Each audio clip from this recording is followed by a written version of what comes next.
running a bit late today. Sorry. Right, bear with me. Let's find this this live stream on the laptop. Dum dum dum dum dum. Oh, hang on. It still hasn't popped up. Let's have another go. Come on, YouTube. Wake up. There we go. Boom. Right, who have we got in the workshop?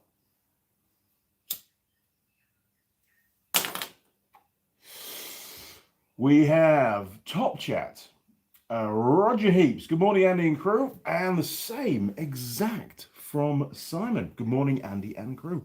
Good morning, Roger and Simon. Welcome back to the workshop, chaps. Simon Roll, TS250.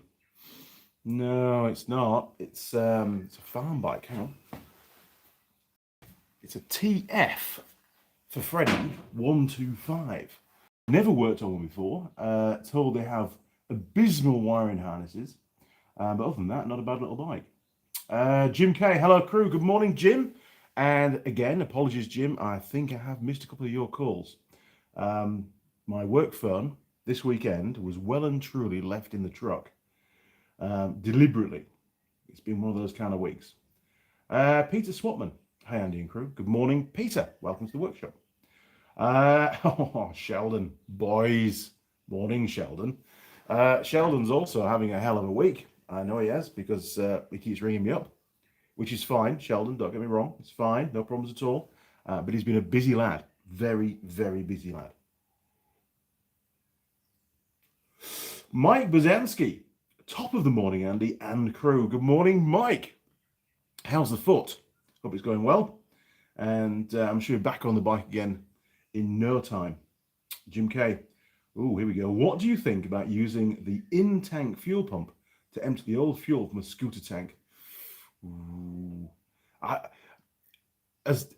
grew up in the era where we went from carburetors and using gravity, which incidentally never seems to fail. Just saying that. Fuel pumps these days seem to be a major issue. Whether it's, it must be down to quality, because, you know, there's been plenty of, in the MR2 we had, sold it a couple of years ago now. You know, original fuel pump from new, over 20 years old, never failed. Whereas nowadays, we're getting a lot of motorcycle pumps and stuff failing. It must be down to quality, build quality, and just cheapness. But saying that, they're not cheap to buy for the customer, you know, crazy. So Jim, you know, I don't like running fuel pumps dry. The fuel pump, it uses the fuel as a lubrication and for cooling. And to use the pump to pull all the fuel out, at some point, she's going to be sucking air, bit of fuel, bit of air. And it's just, to me, it just goes against the grain. I don't like doing it. I'd much rather just use a little vacuumy pump thing and, you know, siphon it out. Alan Cook. Hiya, good morning, Alan. And before you ask, Holly's just fine. She is. Finally getting to learn the trends of my viewers now. John Nuttall. Hi all, wishing Steve at Simply Diagnostics a speedy recovery. John, you beat me to it. For those that don't know, Steve did a mammoth trip. I know he went to Australia. I think he went somewhere before there as well, to a convention. So he's been doing the rounds. He got home, and before he knew it, he was trundled off to hospital in an ambulance. Poor lad. And he's busy studying the wiggly lines in hospital at the moment, but probably not with the same enthusiasm that he has when he's out, you know, in his workshop working on the cars. Steve is not very well at all. So if you do get a chance, please do send him a line. Wish him the best. I already have, and I know Simon has, and a few others of the viewers already have. He's an amazing chap. He really is. And the last thing we ever want to see, for anybody, you know, for that matter, seeing him in hospital, you know, and pretty seriously poorly, to be honest, by the looks of it. So Steve, if you are watching this, we all wish you the very best and a speedy recovery, sir. We want to see you back in your workshop.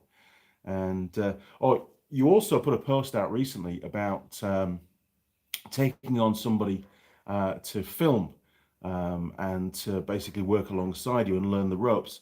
I think that's a fantastic idea because your knowledge base is second to none. In all honesty, it's phenomenal, and it would be a great shame for that to exit the industry should you retire, without passing it on. So yes, a very good idea, which I obviously fully support and totally understand why you're doing it. And if there is anybody out there that wants to work alongside Steve, check out his posts, Simply Diagnostic on Facebook, and you'll see all the information on there. Where do we get to? Simon, what you still Jap get 2 strokes in New Zealand back in 2012? Yes, but only farm ones, only farm bikes, because there was no development on those. So they just keep churning them out. I mean, I say Yamaha still sold the AG100, the 2-stroke version. They sold that. They were still selling it when I started working there. And that was only 5 years ago. And then it did then get discontinued, unfortunately. Good little bike. Really, really, really good little bike. I do have 2 somewhere, but they're in a terrible, terrible state. I don't know if I'm going to be able to make 1 out of 2. I just don't know. It's a project for many years down the line, I think. And talking to projects, there's a lot of projects on my list at the moment. There really is. And I have to get that go-kart done. Yeah. Sorry, Jared. I've not even seen Jared for ages, to be honest. Sheldon, what model MR2? AW11, not SW20 it was. It was a good car. Very complicated. Lots of wiring. And it had an issue with the power steering. Every now and again it wouldn't work, but then it decided to work again. And I never found out what it was. Jim K, because it was electric power steering on that car. It was electrically driven pump, I believe. Yes, because the pump was at the front. Most bizarre. Anyway, Jim K. Well, you put fuel in via the side. I can't get a hose down. Oh. Well, in that case, Jim, you might just have to go for gold. Give it a try, eh? Just don't blow yourself up. But it's not something that I like doing, in all honesty. But sometimes you have no choice. Richard Perry. Good morning, Andy and crew. GB, big thumbs up. Good morning, Richard. Daz, 323323. Morning, crew. Good morning, Daz. Welcome back, sir. Simon, Jim, look at a Bernoulli vacuum siphon. And there you go. See, Simon knows everything. Alan Cook, get well, Steve. Thank you, Alan. Clyde, good morning. Good afternoon. It's afternoon somewhere, obviously. Good afternoon, sir. Good afternoon, Clyde. Bad eyesight.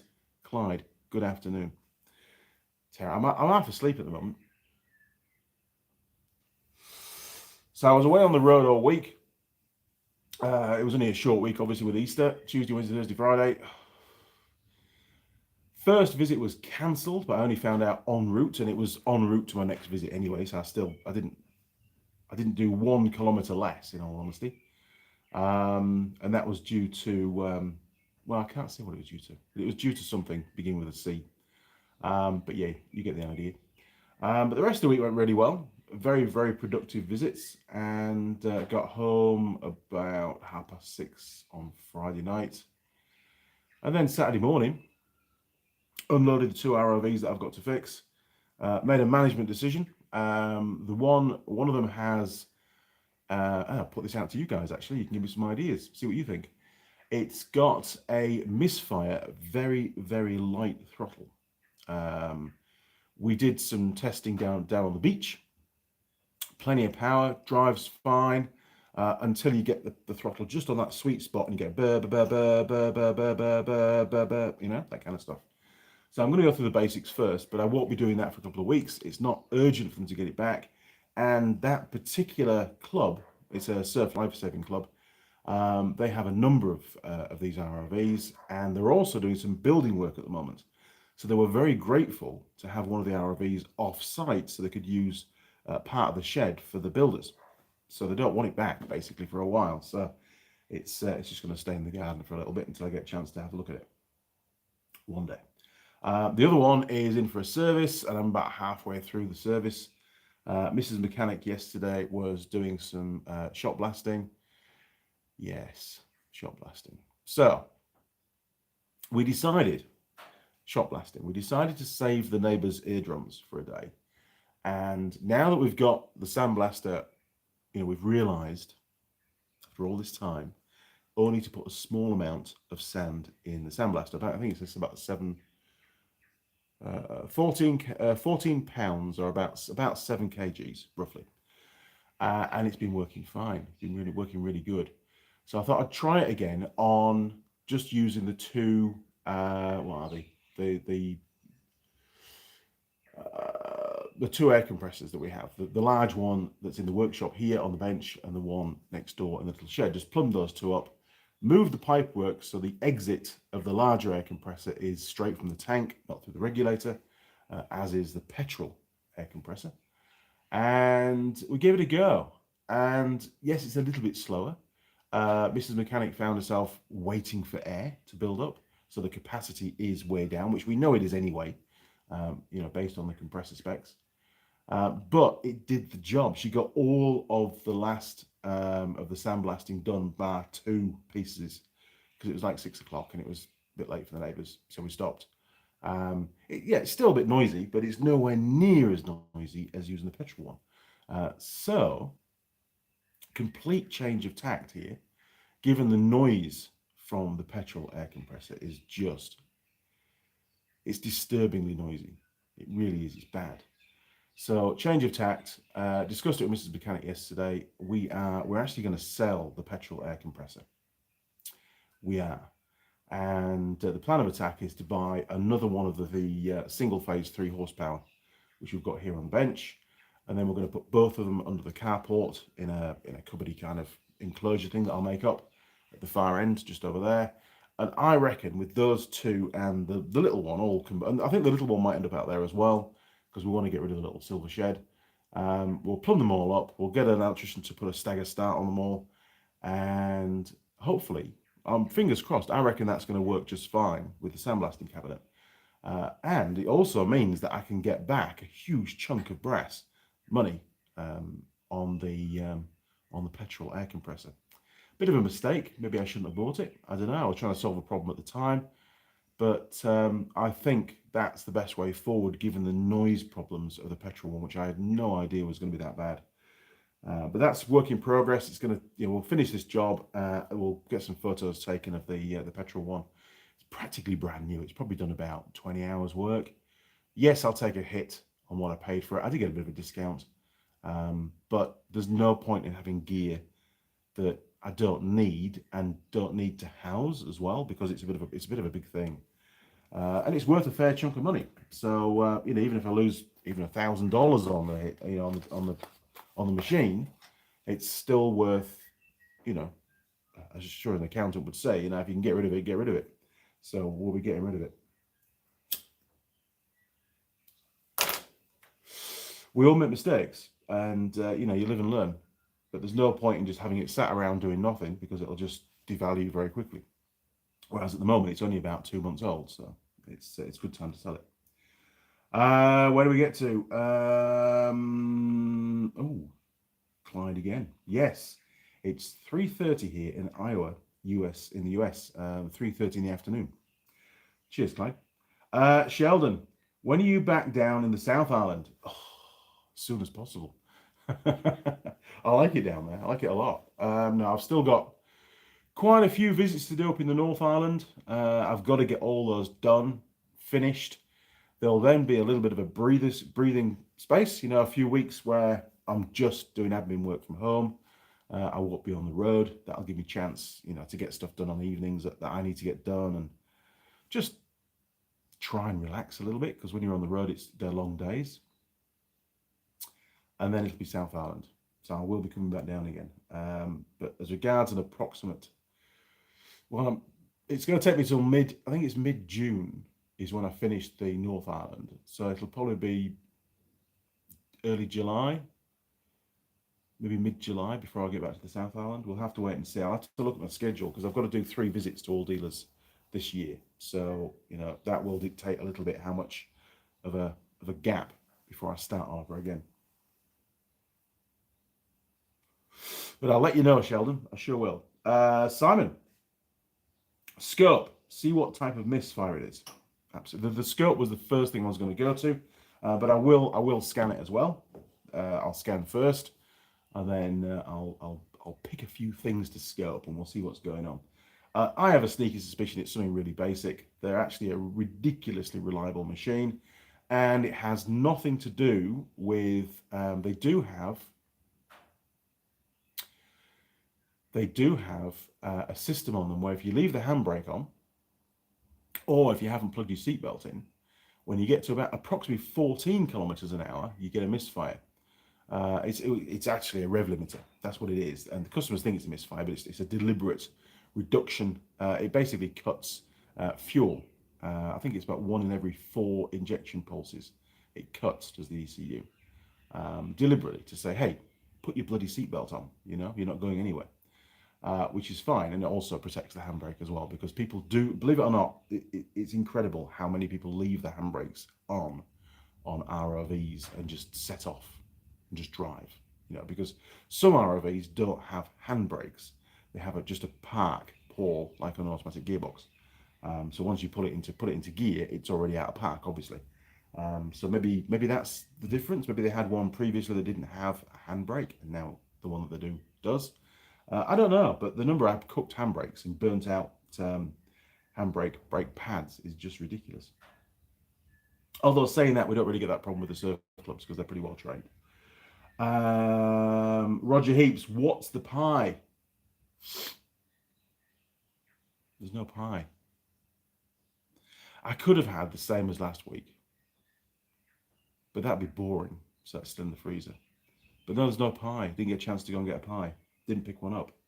So apologies. Hang on. Sheldon and Dino. What? When are you back in the South Island and Dino? Dino? Elaborate, Sheldon. I don't have a dino. You haven't got a dino. Have you got a dino? You haven't got a dino. Bruce Cleaver, morning Andy and crew. Is there a rat update? I can give you a rat update. I haven't had a chance to find any suitable replica rats. So I'm going to tell you what happened, because I know you're all, so eager to find out. There will be a video goes out as well, and there'll be a lot more detail in that. But I came in to the workshop because I went away for the week, didn't I? So I came in. It will be on the Friday when I got back from doing my rounds. Very keen to see what was going on, and came into the workshop, turned the lights on, and had a little look around at the various rat traps that we'd set. And the first one that I spotted was the plastic one from number 8, I believe, made that one. With the one with really pretty feeble sort of spring on it to clamp the Mr. Ratty, and it had been set off. It had been released, and the peanut butter had gone, but there was no sign of any rat. It had been disturbed. It was on its side. Sure enough, they'd been in, had the peanut butter and buggered off, basically. I then checked out the tunnel type one, and that had been set off. The little green rubber band had been triggered. Couldn't see a rat anywhere. So whether he must have taken the band with him, because it wasn't around, so it must have been on the rat. So he was busy, choking to death somewhere. Potentially that one did catch one, but there was no evidence other than the missing band. So I had to sort of discount that one, really, because it did say that they wouldn't get very far. And there's no nasty smells in the workshop, so he must have made it outside if he did make it anyway. The metal trap, which was over there, which I've now moved, that had the peanut butter eaten but hadn't been set off, hadn't triggered. And it's a bit of an odd trap, is that one, because on the wooden traps, the traditional sort of wooden traps, be it a mouse trap or a rat trap, where you put the bait, you push, basically the rat pushes the bait, the little flap, down to trigger the rat trap. On the metal one, it had to push it up. So as long as the rat kept his front paws on the trigger plate, and had some weight going down, it was never going to trigger. And I think that's what had happened. He'd eaten all the peanut butter and buggered off, and it hadn't triggered. So then I looked around for the wooden ones, and one of them was over there somewhere. Yes, a bit further down. No, it was on the beam. That's right, it was up on the beam. That one was missing. I couldn't see it on the beam. It had gone.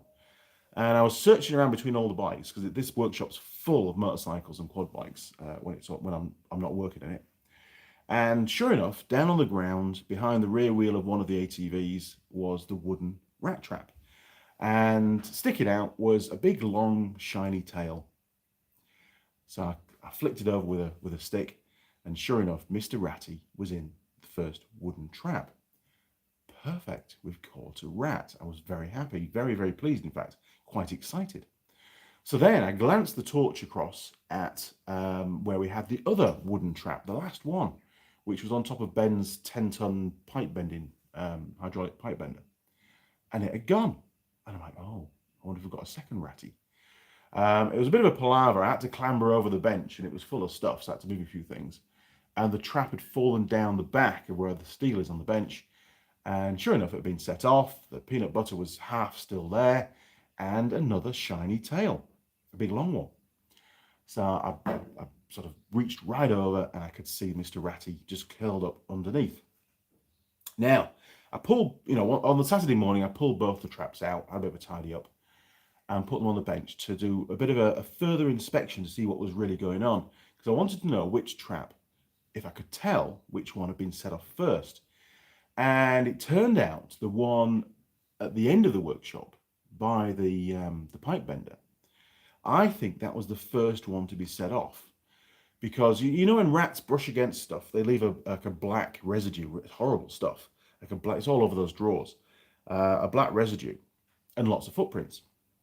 Well, on the top side, on the underneath of the trap, because it was upside down, were lots of footprints and lots of this black residue, which wasn't there before.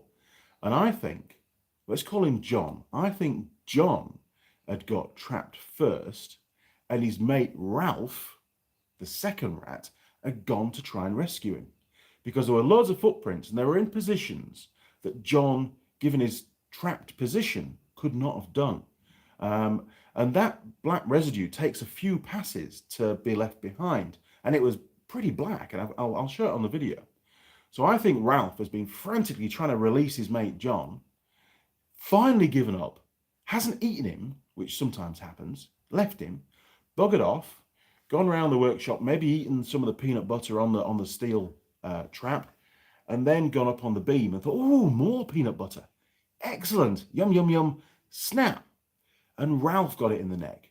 And then Ralph plummeted to the ground and then, passed away behind the quad bike. Excellent. So we have a bit of a story going on. And I was very, very pleased about that. Before I went away this week, on the Sunday night, I got the two traps. And I was wearing gloves because it does say not to leave any kind of human scent. So I didn't clean the traps. I just got rid of the rats, and we buried those two rats under one of the huge gate posts that we've set under concrete. So the two rats are down the hole. Then we put the gate post was in, put the two rats down the hole, and then poured the concrete. So those little buggers are not going anywhere. They are concreted in there for life. Excellent. I reset the two traps, left them on the bench where I'd had them, on some blue roll. Because on the Saturday, I'd noticed some fresh footprints, and the rest of the peanut butter had gone off those two traps. Obviously, they weren't set. Some of the friends had been in and eaten the rest of the peanut butter. So I knew then there was some more of the family. So I reset the traps with some fresh peanut butter and left them in exactly the same position on the bench, on the blue roll, didn't move them around. I thought, well, if Mr. Ratty's coming to this point on the bench, let's just leave them here.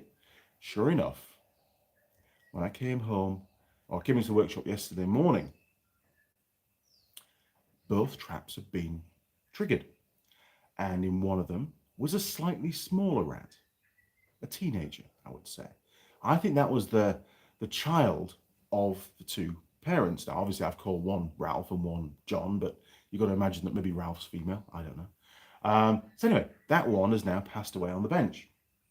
The other trap had what I first thought to be a little baby rat, but it wasn't. It's quite sad, actually. It's Mr. Mousy. Mr. Mousie's gone. So no longer does my little friend run across the floor in front of the side door of the workshop. There's no scampering in the rafters. Mr. Mousie's passed away.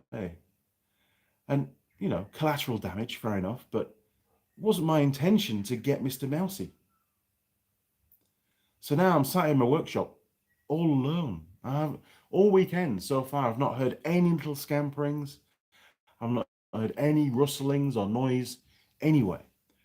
I will again set the traps tonight before I go up to Auckland tomorrow. But I don't think I'm going to catch any more. It'd be funny if I do. But yeah, quite sad that I caught Mr. Mouse. I've got quite attached to that little lad.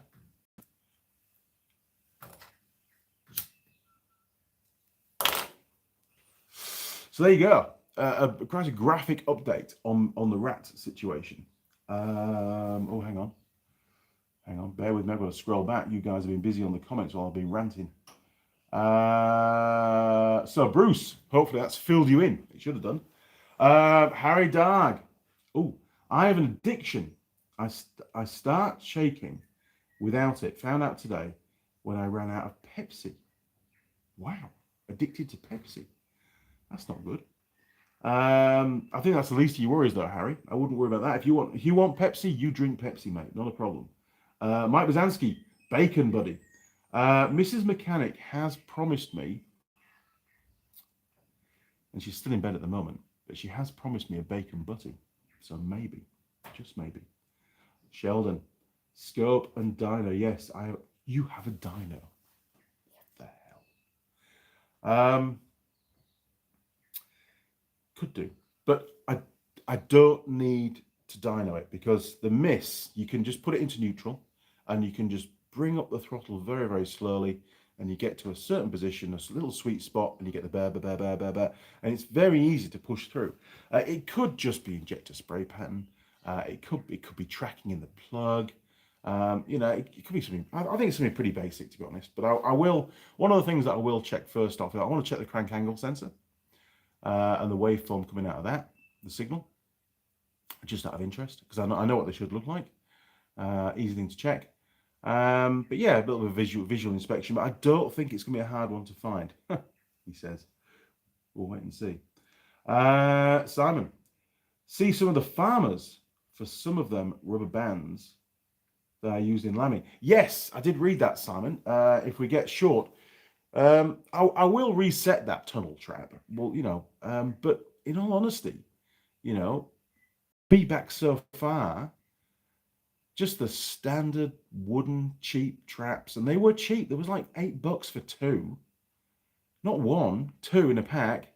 Both of them have been 100% successful. There has been no time that I've come in the workshop where neither of those two traps hasn't had something in it captured. So, you know, if it ain't broke, don't fix it. I think a lot of people are trying to re-engineer the rat trap, and I don't think there's any need to do that. If your only motive is to catch and kill rats, it seems to work pretty well. I did notice as well in the drawers where we set the bait, some of the bait has been nibbled. Listen, that's a mouse. Come with me. Come with me. This is live TV. Where is he? There. This, by the way, was a rat's nest. See all the black? There he is. Can you see him? So, we have more to catch. I think that's either a little rat or it's a mouse. I don't know. Anyway, perfect timing that, wasn't it? Back to the bench. Yeah, so there you go. We have got more to catch. Excellent. That'd be fun. Another challenge. So where do we get to? All right, Sheldon, you just show me your dino when I come down. I'm very interested to see that. That's extremely cool. Oh, my coffee's gone cold. That's not good, is it? Where do we get to? Peter Swapman. Those metal traps do need the shears to be sharpened for more sensitivity. Oh, maybe. I mean, it looked very good, but I just didn't understand the design where the bait is has to be lifted up and not pushed down. That to me seemed to be a major flaw. You know, because the rat's going to be pushing down when he's eating the food. And with the wooden ones, they've got a big plastic square where you put the bait on, so his little paws are going to go on it when he's munching away at the peanut butter. Whereas on the metal one, it doesn't have that. It's just like a little, you know, just a small piece of metal, which is only big enough for the bait. So his paws are going to be down on the main base of the trap, and it's only his mouth that's pushing down.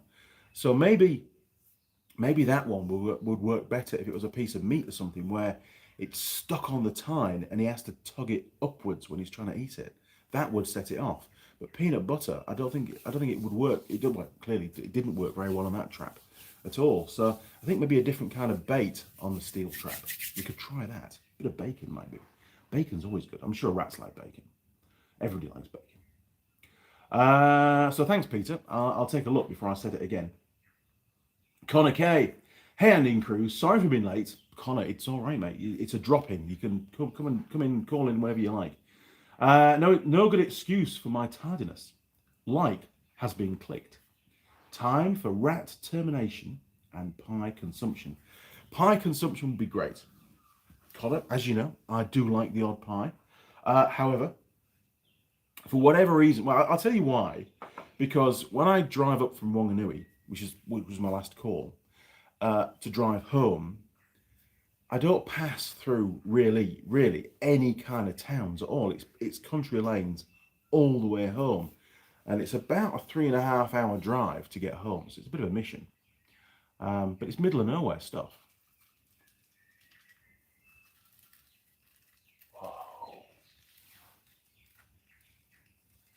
Whoa, we have an infestation.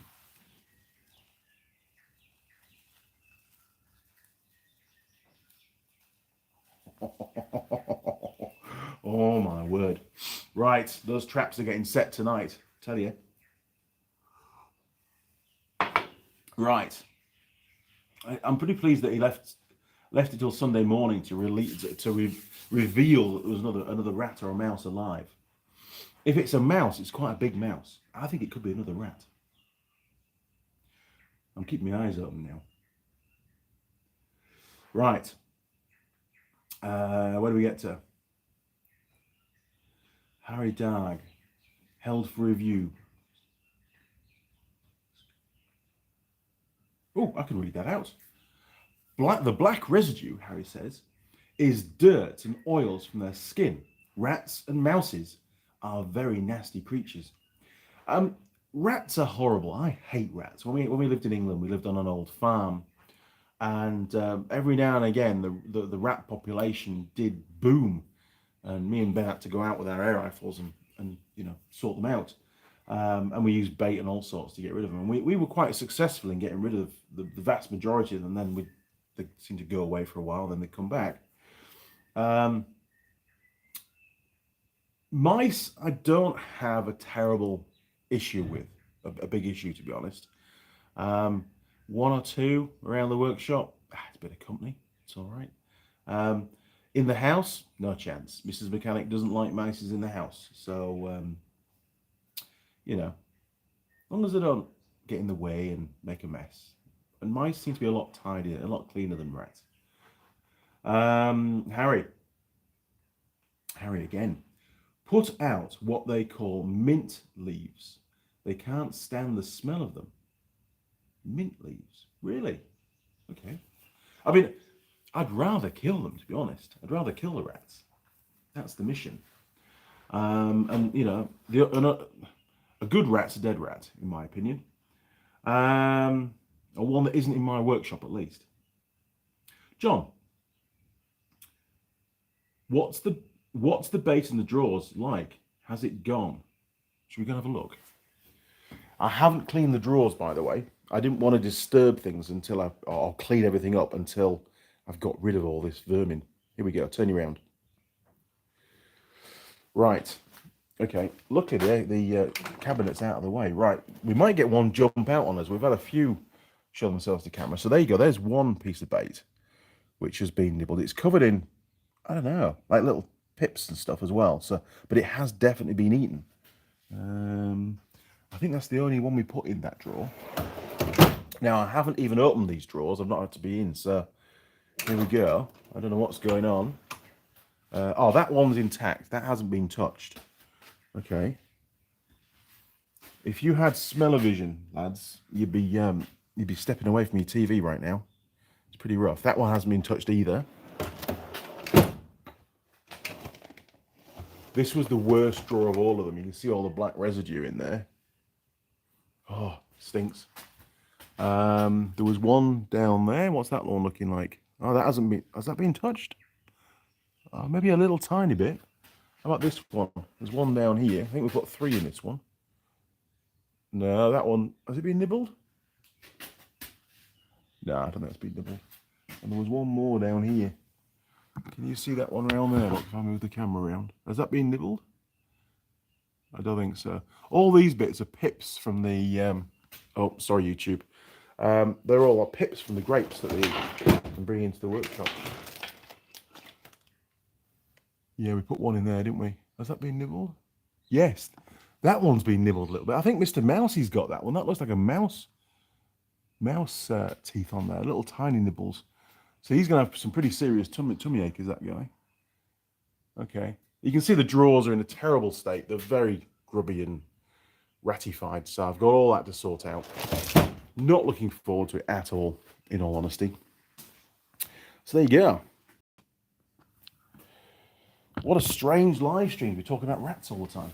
Anyway, you asked for the update, and you got one. Right. Where do we get to? Oh my God, Marcin. I can't pronounce your surname, Marcin. Marcin W. How's that? Someone mentioned bacon. I would eat some bacon. Hi, Andy. All the best for you. Cheers, Marcin. Appreciate that. And bacon is the best. Bacon's phenomenally good. Ruben Carey. Ruben Carey. Hello, Andy, and hello, chat. Greetings from Florida here. Oh, good morning, Florida, or afternoon, or evening. I have no idea what time it is over there. Bruce Cleaver. How the hell did a mouse get caught in a rat trap? Was it drunk or stoned? Slight size difference. Was there any mouse left? There was, actually. It was still intact. There was no ruptures. There was no, stuff on that escaped from the inside of the mouse to the outside of the mouse. It was just his little head and one paw that was trapped in the springy bit. Clearly very, very passed away. But yeah, I at first glance I thought it was a little tiny mouse, but a little tiny rat, but it wasn't. It was definitely a mouse. But he had a good feed. He'd eaten pretty much all of the bait, all of the peanut butter. Ruben Carey, hey, I have a question. It's been a while.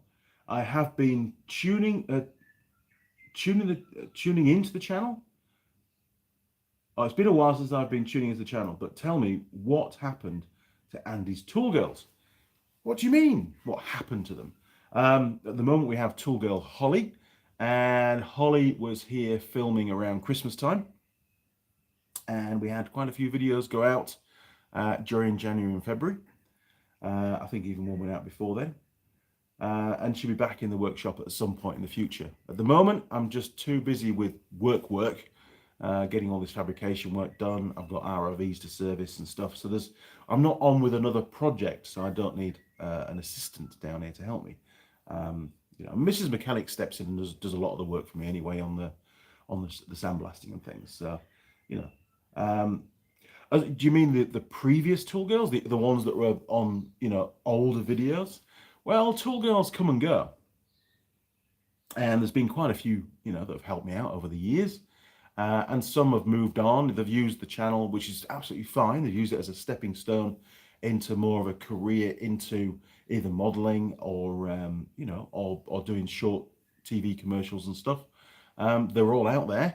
Others have emigrated, gone into different countries, change of life, change of career, and obviously can't be on the channel anymore, or they're still doing a similar kind of role, but in a different country, you know, just working for agencies and doing whatever brings the money in, I suppose. They've all been fantastic. I've really enjoyed working with them all, and very happy to continue working with Holly. She loves coming down and helping me out. She likes being on the channel very much, and yeah, we get on really well. Holly, incidentally, was actually one of my students from many years ago, and she approached me and said, "Look, could I be one of your Tool Girls?" And I said, "Of course you can." It goes without saying. And ever since then, you know, she probably pops in probably once every, you know, for a weekend, maybe once every sort of 3 or 4 months, and we do whatever we do, you know, a few videos, and then I get them edited up, and then you guys get to see them. That's the way it sort of works. It is quite a distance. Holly lives up in Auckland, and you know, I'm down in Taupo, so it's about a 3.5 hour drive to get to this workshop. When I had the workshop up in Auckland, it was a lot easier, and we do filming more often with the Tool Girls. But unfortunately, I live quite rurally now, in a rural area now, so it's a bit more of a logistical problem, you know, getting the assistants down to give me a hand. So we try and do 2 days in a row, make the best of a weekend. But no, they're still around. And we've done well over 100 videos of Tool Girls now. It's great. Hang on. Simon, that's Mrs. Mouse looking for her husband. It could well be, Simon. You could be right. She's trundling up and down the roof at the moment. Corey Adams, greetings from Kapiti. Any ideas on my Kawasaki Super Sherpa's carburetor? Keeps clogging. One day it starts fine, next day it's not. If it keeps clogging up, obviously, you know, you're finding debris in the float ball is, I think, what you mean. Just clean the fuel tank out. Put a decent fuel filter on it. Chances are you maybe have a bit of rust or a bit of dirt in the fuel tank, and it only takes the smallest bit to get into your carburetor to start causing problems. So you're going to have to find the root cause of the problem. Don't just keep cleaning the carb out. Where are we get to? Mike Bazansky, do you have an inline filter? Oh, there you go. Yes. In the fuel tank. So Corey, I'd take the fuel tank off. I would take the fuel tap off the tank. I would clean all the filter and everything, and I would swill the tank out and just get it really clean as you possibly can. If you find that the fuel tank's badly rusted inside, then really you're going to have nothing but trouble. You could put a secondary filter in line as well, and you can also get the internal coatings for fuel tanks. It's like a resin that sets in there, and it stops all the rust and the debris getting into your fuel. It's very good, actually. I think it's called Cream is one of them. I did an old XT500 fuel tank years ago with it, and it worked really, really well. Guy Martin, sorry to hear you have a rat problem, mate. I'll lend you my 12-bore shotgun if you want it. Man, if I had a shotgun, I would do so much damage. I'd probably miss the rat, but I'd be blowing holes all over my workshop. So probably not the best idea. As well, given the fact we've got neighbours either side of the property as well, I'm pretty sure the policeman would turn up pretty quickly. But thank you for the offer, Guy, and welcome back to my workshop, mate. Good job. Simon. Even better when it's crispy bacon.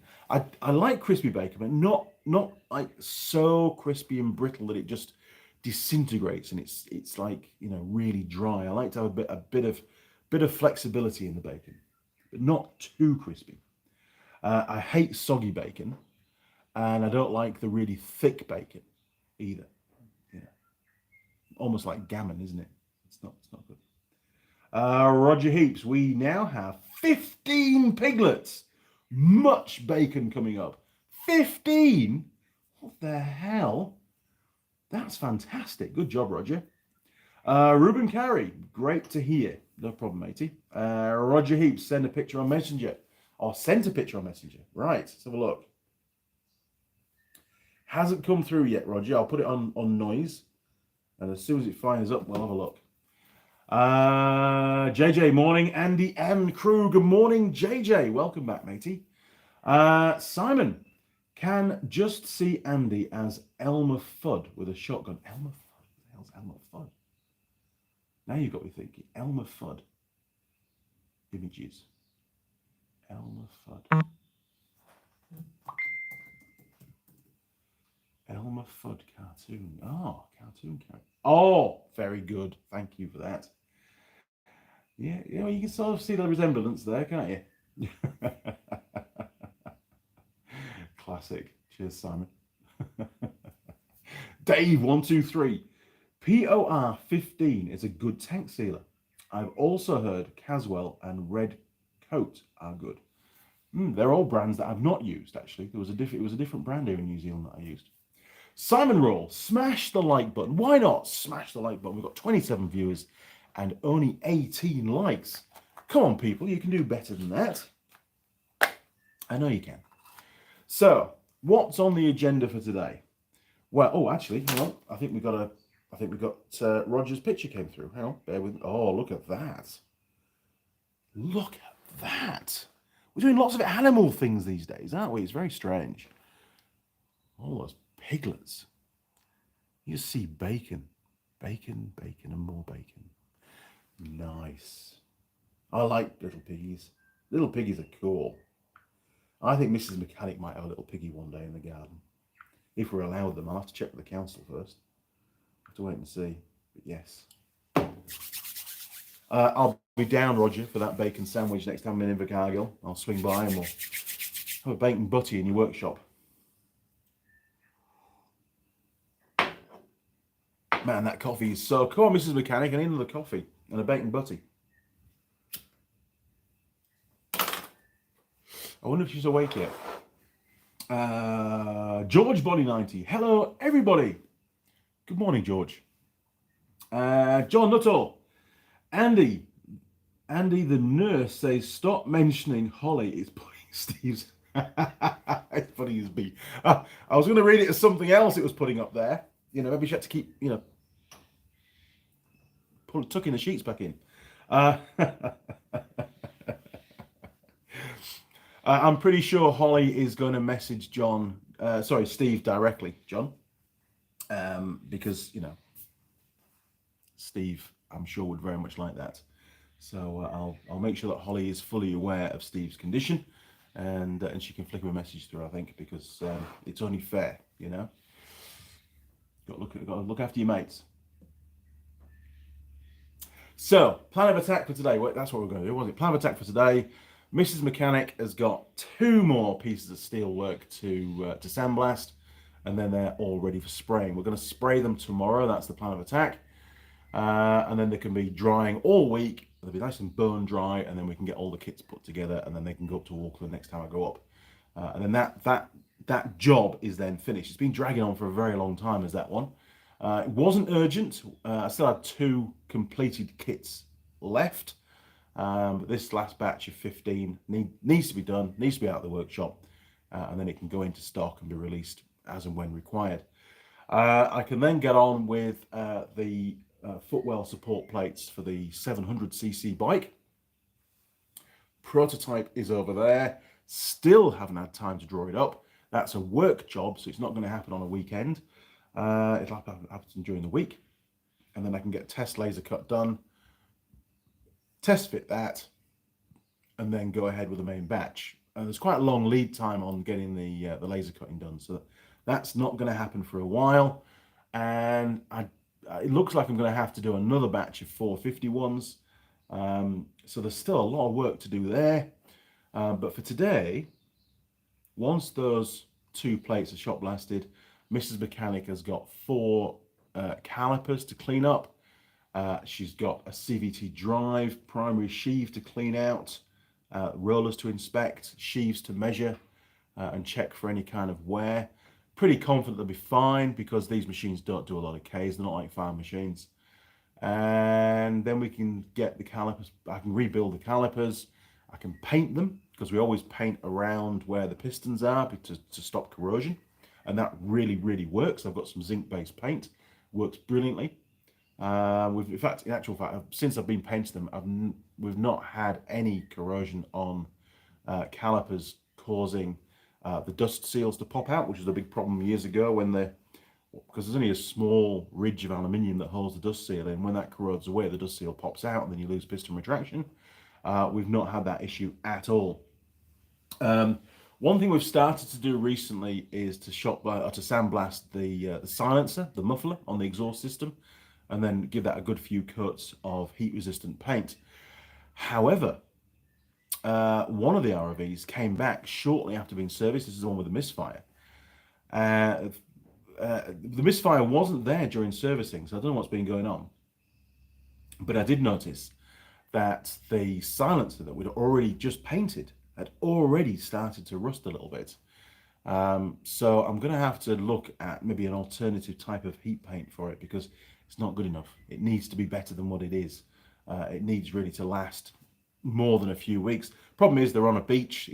It's a very corrosive environment, and the exhausts get very hot. So, you know, I need to try and source a better paint for that, because it needs to be done. They're very expensive, those exhausts.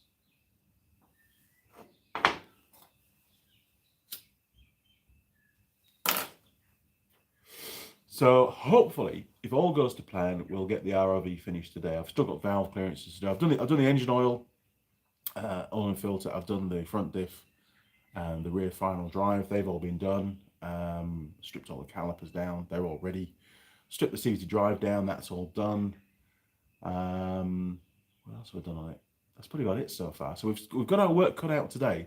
Plenty to do. But hopefully we can get it finished today and get it out of the way, because it's blocking up the carport. It'll be a lot better when we have that other carport built, and then it'll be out of the way a bit more.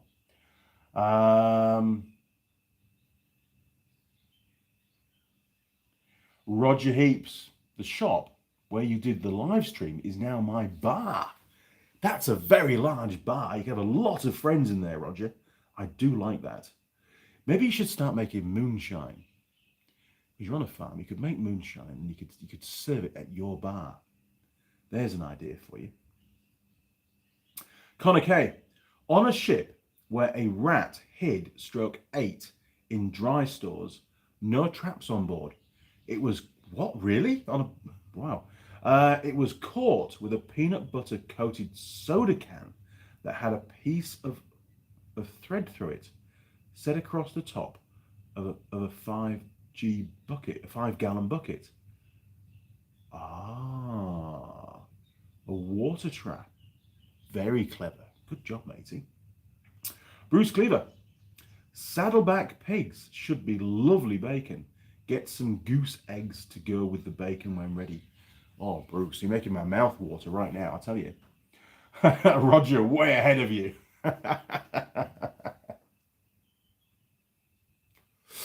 Simon. What about, rather than paint, get the exhaust red hot and rub them with old engine oil to get into the steel? Could do. Could be an alternative. I need to come up with a plan. It's something that is my next little mini project on those, to protect them from the beach environment, because they're $1,100 for a replacement silencer, and the clubs tend to keep the machines for 3 years. And usually before the 3 years is up, they've had to have the silencer replaced, and that's a big chunk of money for them. And they're only charities, don't forget. So if I can, although it costs them a little bit during the service to get it sandblasted and painted, you know, it's still probably over the 3-year period, it's going to save them $800, $900. It's going to save them. So it's not a big job. If we've already got the sandblasting cabinet up and running, just chuck it in there, and Mrs. Mechanic, half an hour later, it comes out looking pristine. And the trick is to catch them as early as you can. The one we did yesterday was actually already quite rusty. So I don't think it's going to help much with that one. But I have managed to come across, I found it in the shed. I've got a good second-hand silencer as well, which will save them a few bucks when it comes to be replaced.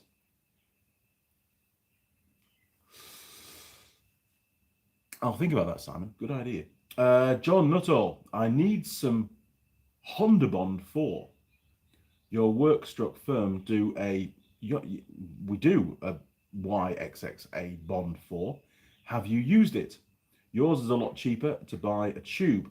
It's the Yamaha one is very good. I do use it. Yes, it's excellent. And there is a tube somewhere kicking around that I can't show you, but it's very good. I like it. Worst thing that I find is it going off.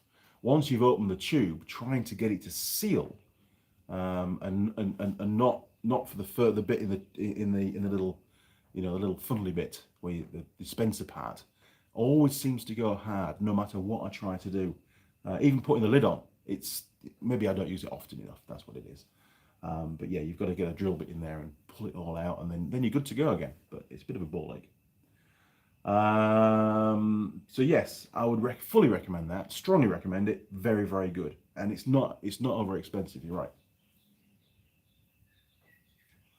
So, any of you guys currently eating a pie? Because I know you like to join me on the live streams and join in with a pie. Unfortunately, I haven't got one today.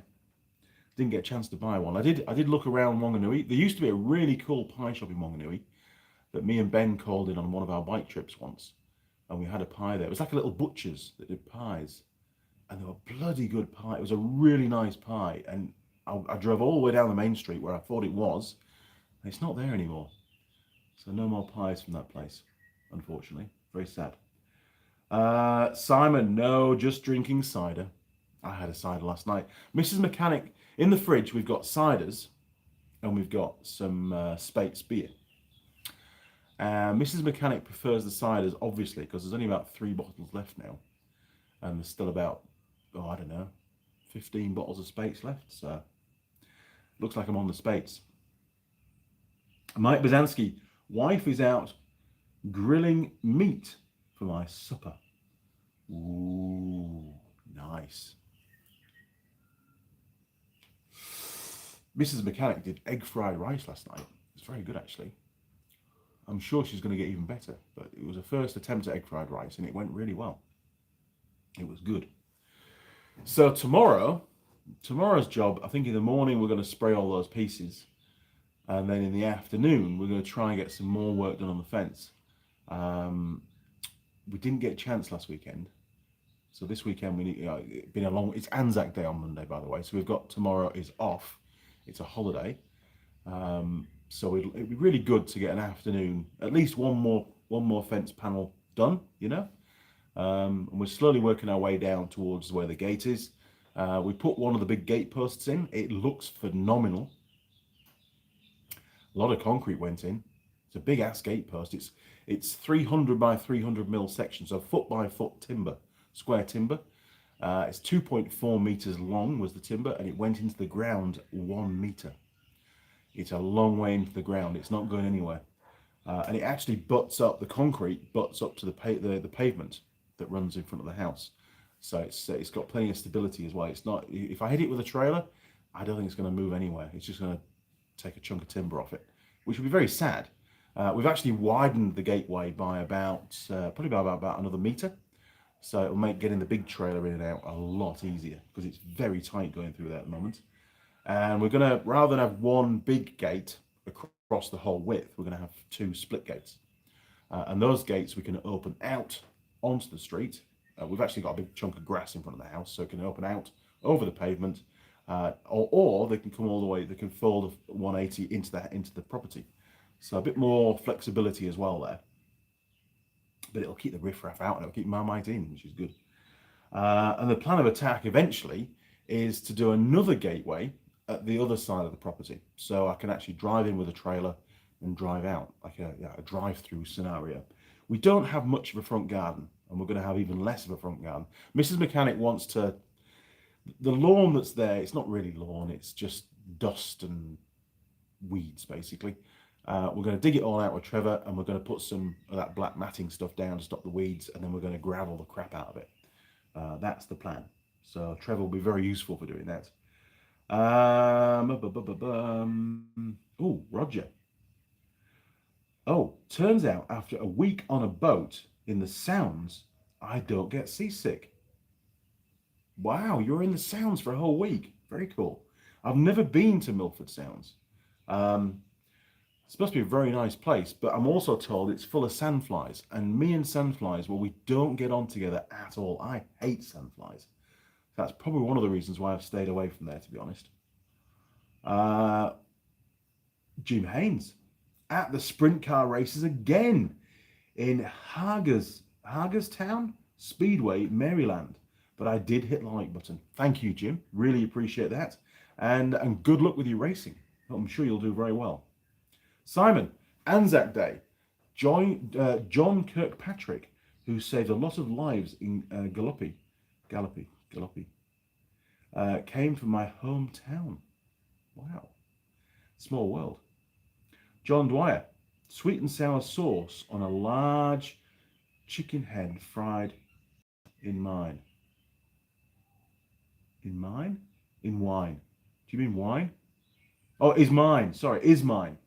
That's your signature dish, is it? So sweet and sour sauce and a large chicken fried rice is mine. Nice. I do like, one of my favourite dishes like yours is sweet and sour chicken egg fried rice. I really, really like that. And every now and again, sometimes I go for sweet and sour pork egg fried rice, just to be different. Oh, that one's gone out. That's the end of that one. Jeez, we're getting through them today, aren't we? So, what time are we on? We're an hour in. I have a lot of work to do today. Unfortunately, no pie, so it's going to be a bit of a shorter live stream. Let's carry on for another 5 minutes, because Mrs. Mechanic might turn up with a bacon butty. I don't know. Maybe we should send her a message, see if she's awake. Let's do that. See if the canteen's open yet. She'll hate me for that. Okay. Morning. I better say be nice first. Morning. Smiley face. Any chance of that bacon butty? Oh, it's got bacon nutty. Bloody spell check thing. Butty. Butty is a word. Thank you, Fern. And a coffee. I better put please. Please. Okay. We'll see if we get a reply. I'll put my phone just there, look. Roger Heap's sandflies, only an issue close to the shore, but of an issue when tied up for the evening, but they disappeared when the sun went down. So they don't like the cold. Good. Right. That's good to know. Probably not the best place to camp, because you need to set camp up while you're still in daylight and you get bitten to buggery. Yeah, I don't know. If I went down Milford Sound, I'd probably go in the car then. So I've got an escape route, if need be. I've got a clean zone, a fly-free zone. Should I get pretty pissed off with them all? Because I get pretty angry with sandflies, to be honest. Simon, still need a workshop tour to move the cable reel off the lathe bed. Oh, okay then. Let's do that. Come on, we'll do that. Bear with me. Hang on. Turn you around. 3, 2, 1. Boom. Right. Workshop tour. Here we go. Dum dum dum dum dum dum dum dum. See, look. Here we go. Start over here. Look. So I stole the tap and the outlet off the petrol air compressor, and it's gone onto that one, and it worked. It's actually. We thought that was noisy before we bought the petrol one, but it's actually pretty quiet. It really is. It's a lot quieter. It wasn't, even in the workshop, it wasn't a problem at all compared to that. Right, workshop tour. Where should we go? Over here, look. So you can tell I've been painting in the recent weeks, because look. Yeah, everywhere. I have cleaned some of the drawers. They're clean. These ones are not. Look at all the black on there, look. Look at the shelf. It's just horrific. It's horrible to work. It's not my normal workshop, but until I finish painting, there's no point in cleaning it all off. And it's not paint. It's dried paint residue, look. That's all it is. Just brushes off. It's really cool. The paint's dry by the time it gets over here. Look at all this. On top of the cardboard. Just paint residue. It really is. Bizarre. But easy to clean. But yeah, the whole place is looking pretty grubby at the moment, unfortunately. It's going to need a really good clean. So, we'll make our way over here. I do like this. This is a really good tool made by Stevens Instrument Company. It's Basically, it's what I use for filling up the differentials and stuff on the ROVs. And you just pressurize it with a pump on the top. And away you go. It's very, very cool. It wasn't cheap, but it's very, very quick. And you don't spill any, which is important because it's not cheap stuff. Yes, I know. My toolbox is looking pretty grubby as well, isn't it? Look at all this. Look at the dust. It's horrendous. And he needs to spend some time cleaning his tools. It's not good. Right, Simon, there we go. Look, I'll take it off the lathe. I know it's bad place for it, wasn't it? Where's it going to go? I'm running out of space. We'll stick it down here, look. We'll put it under Sheldon. There we go. It can live down there for a bit. Fence bolts. You saw those last week, didn't you? Yeah, I know. I know it's a very bad example of a toolbox. But you've got to have some part of your workshop messy, and then you can you know, you can be proud of the rest of it being nice and tidy. These are all my my designs, like on bits of cardboard with stuff on. You probably recognise some of the drawings on there from videos. That's when I was doing my helmet look on the DR200. We're running out of things to do on this live stream, people. I can tell. One day, little bike, you'll get the same treatment as the DR. We'll get you all fired up, and hopefully we can maybe I'll stick the number off the DR and we'll take it on the road and we'll do a trip illegally. Who knows? Because you can't register these ones for the road, unfortunately. It's a bit of a shame. Yeah, it'd be quite cool to get that on the road, wouldn't it? Maybe I could do it a different way. We'll see what we can come up with. I don't know. I'll have to plan my attack. So if we go over here, it's a bit tight round there, so bear with me. But this is what Mrs. Mechanic's been doing. She's been shot blasted, sandblasting, should I say. Not bad. She's missed a few bits though. Look at this. I think it's still good enough for the painting. But some parts of that that scale were really, really hard. Really hard. And she's been working with a lot less air, so, you know, it's not ideal. But yeah, this bench is always a mess. It's where I keep all my scrap steel and stuff. It's not good. And oh, there are the rat traps. See all the black around the side, look? So I'll dig those out later on and we'll get them all set again. I need more gas, need more wire. The MIG's practically out. It's not ideal. Anyway, I think we'll have one more cigarette, because I think there's only one left.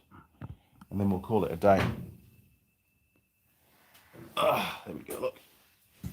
Right. Much better. Are we level? We're not even level. What the hell's going on, Andy? Useless. That's better. It's actually quite chilly this morning. It really is. Right, where do we get to? Has Mrs. Mechanic woken up? No, she's still asleep. She's not answering a text. There's not going to be a bacon butty, lads. Not until after the live stream, I don't think.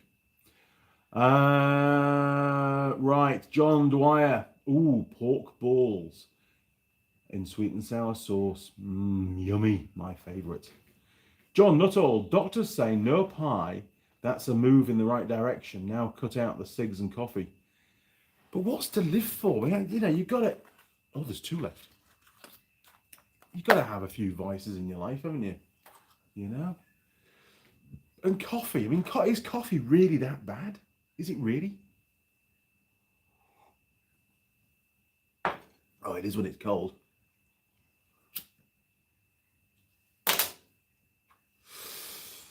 Oh, and Mum is watching the live stream. She always watches the live stream. So good morning, Mum. I hope you're well.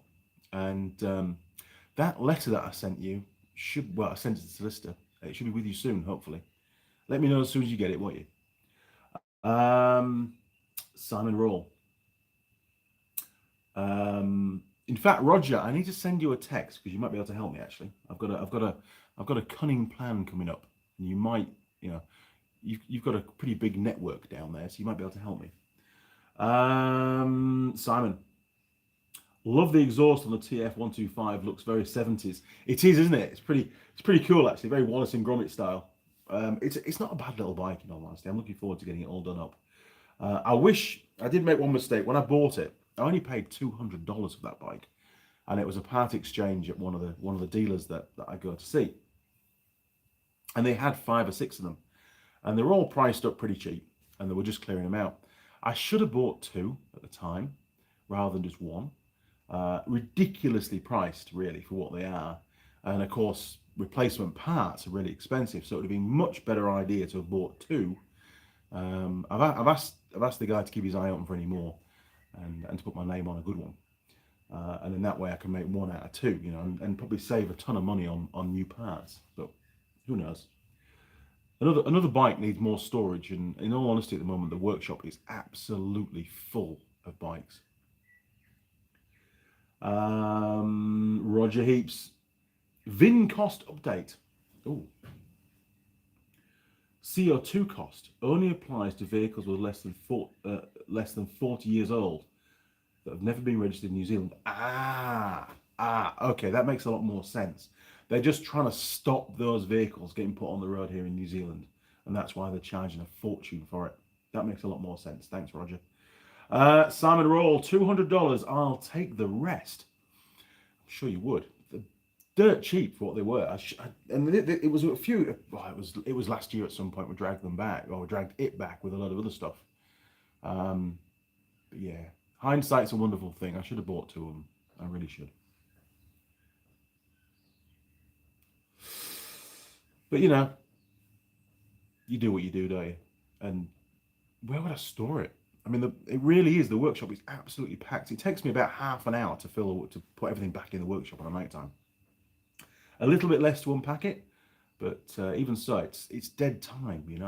I could, if I had another shed and I could keep them all in that, then I can come straight in, and the project that I'm on with is already set up, and I can get straight on with it. Will make life a lot easier. Anyway, crew, any of you guys doing anything special this coming week? Tell me about it. We can talk about that, or any funny oddball diagnostics going on. I'm still yet to take the bike that I did the repair on, the wiring harness repair that I told you about last Sunday. I've still yet to do the road test, but I'm very confident it's fixed. Maybe the road test will happen. It might happen tomorrow at some point. Doesn't need to be a massively long road test, but the longer the better, really, because it is an erratic fault, or it had an erratic fault on it, irregular. Simon, do you have the same MOT rules as us? Anything over 30 years old does not have to have an MOT. Oh wow, no, I think all vehicles other than mopeds, scooters, 50cc, they don't have to have a warrant of fitness. They're exempt for some bizarre reason, most strange. They should really, in all honesty. It's odd. I don't understand the reason why. It's still a vehicle on the road.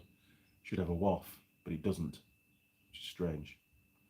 But no, irrespective of age, I think they all have to have a WOF. But the WOF is done relative to the vehicle, so they can't impose modern stuff on an old car, obviously.